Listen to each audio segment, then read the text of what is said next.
Bonjour à tous, une vidéo décontractée, spontanée, à la volée pour répondre simplement à une question que m'a posée Nicolas Guégan dans les commentaires sous la vidéo dans laquelle je disais il est en train de se passer quelque chose sur les transformateurs haute tension de four à micro-ondes. Je vous la mettrai cette vidéo dans la description sur la vidéo de manière à ne pas me répéter maintenant. Nicolas Guégan me demandait et pourquoi tu vends les objets que tu récupères d'électronique sur eBay? Tu revends plus sur eBay que sur le Bon Coin.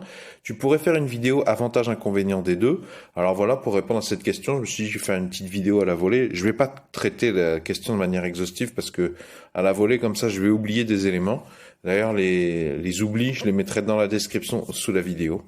Alors, certes, le Bon Coin a des avantages, notamment dans une vidéo qui date de quelques mois maintenant. Je vous disais un avantage financier qu'avait le Bon Coin. Je vous le mettrai également cet épisode dans la description sous la vidéo. Mais donc, je vais pas répéter ce que j'ai déjà dit.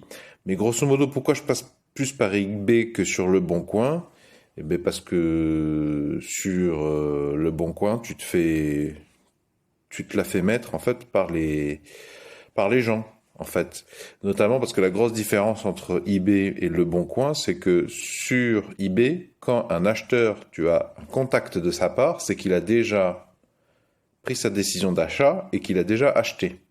Sur le Bon Coin, c'est pas du tout pareil.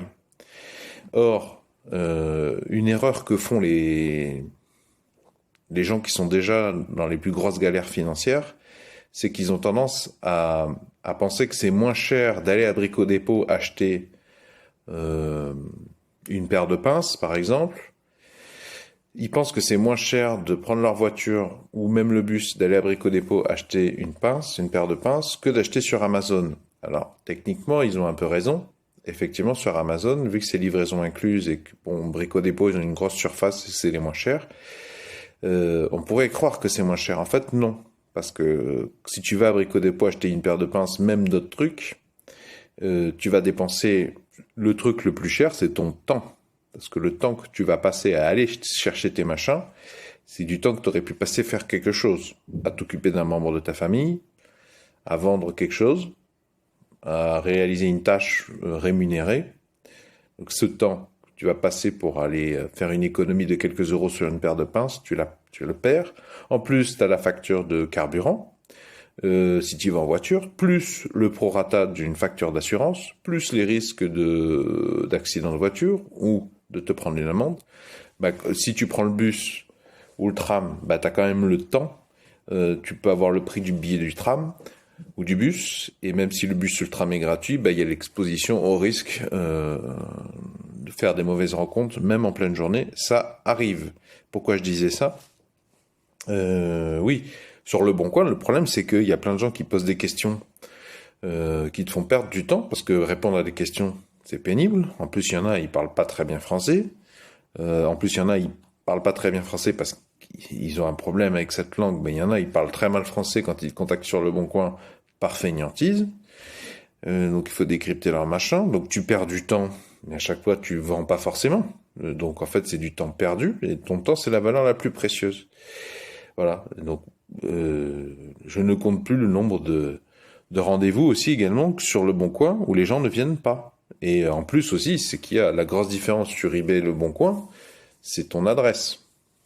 Parce que moi, généralement, sur le Bon Coin, maintenant, je donne des trucs. C'est essentiellement des trucs que je donne maintenant.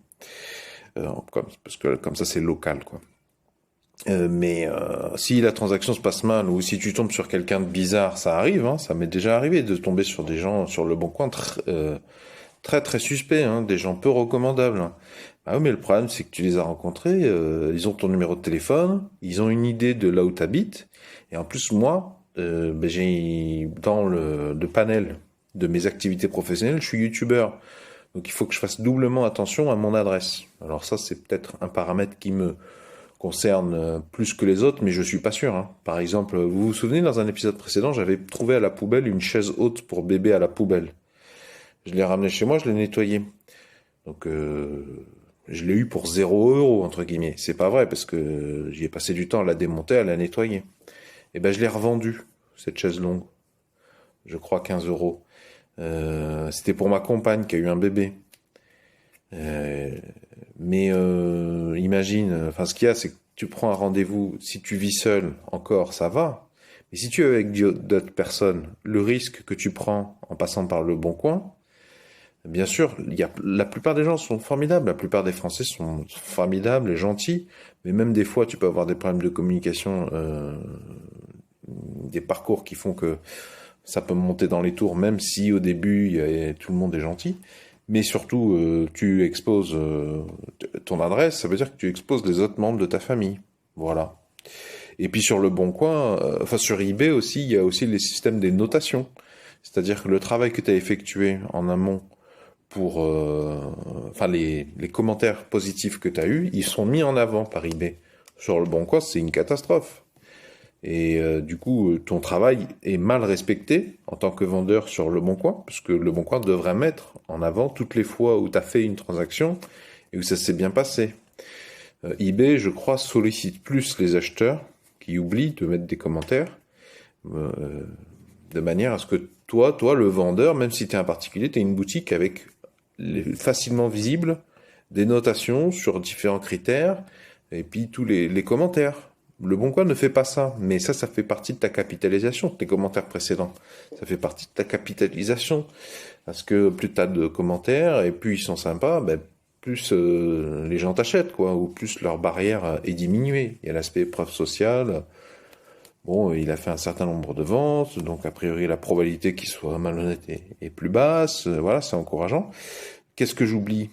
J'oublie d'autres paramètres que je te mettrai dans la description sous la vidéo. Oui, donc je te dis, en fait, quand quelqu'un te contacte par eBay sur un objet, à moins que tu aies autorisé à faire une offre, mais moi je désactive par défaut en général, mais c'est parce qu'il a déjà acheté. Sur le Bon Coin, c'est pas du tout la même ambiance. La personne, si elle vient, qu'elle te pose pas un lapin, et en plus si elle vient après qu'il y a eu des échanges sur le Bon Coin, eh bien, c'est pas sûr qu'elle achète. Hein. Ça peut mal se passer. Il y a beaucoup de sur le Bon Coin, je teste de temps en temps, hein, mais faut voir ce que tu tapes. Les gens ils te disent pas bonjour et ils demandent à diminuer le prix de 30%.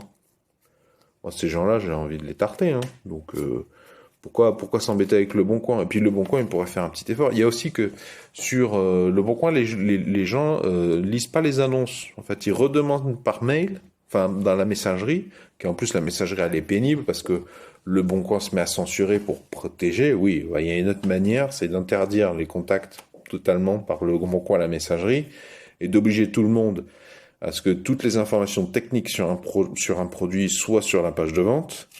C'est-à-dire les gens qui essaient de poster sans photo, ben, ça dégage par exemple, ou les gens qui remplissent pas les informations précisément.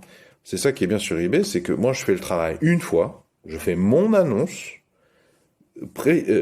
les photos, d'ailleurs moi c'est des photos, je le marque même dans la description, c'est photos contractuelles. Ce que tu vas recevoir, c'est ce qu'il y a sur la photo. Comme ça c'est très clair, c'est très limpide.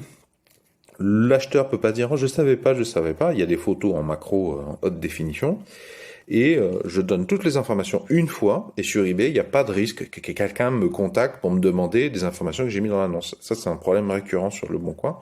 J'ai autre chose à foutre que de faire des copier-coller de ma propre annonce dans la messagerie le Bon Coin. En plus c'est de l'énervement donc c'est de la valeur en moins de perdu. Voilà Nicolas pourquoi quelques paramètres. Je ne doute pas que le Bon Coin soit tout à fait capable de faire mieux que eBay à terme, mais ils ont encore du travail. Hein. Voilà des pistes de réflexion, et moi je vous conseille de passer par eBay et La Poste en numéro de suivi. Hein. C'est pas parce que les gens sont pauvres qu'ils sont gentils. Toujours numéro de suivi, jamais tarif moins cher sans numéro de suivi, vu que ça arrive que les gens disent « Oh, j'ai jamais reçu ». Ça m'est arrivé plusieurs fois. Et même grâce à La Poste, numéro de suivi, il y a quelqu'un sur eBay qui a dit qu'il n'avait pas reçu. Ben, j'ai pu opposer à eBay, gestionnaire de litige. Alors moi, j'ai La Poste qui me dit qu'elle a déposé dans l'annonce. Le mec, il a dit qu'il avait jamais reçu, je sais pas pourquoi. Mais automatiquement, ça a été réglé par eBay. Bah, moi, on m'a pas embêté, j'ai eu tout l'argent. Hein. Puis après, rétrospectivement, il a dit « Ah oui, c'est bon, j'ai bien reçu ». Il a bien reçu, puis en fait, il prétendait qu'il n'avait pas reçu. Bon, voilà. Malheureusement, dans le tas, il y en a, quoi, des gens comme ça. Il faut un petit peu se protéger. Je trouve qu'eBay fait mieux ce rôle. Allez, ciao!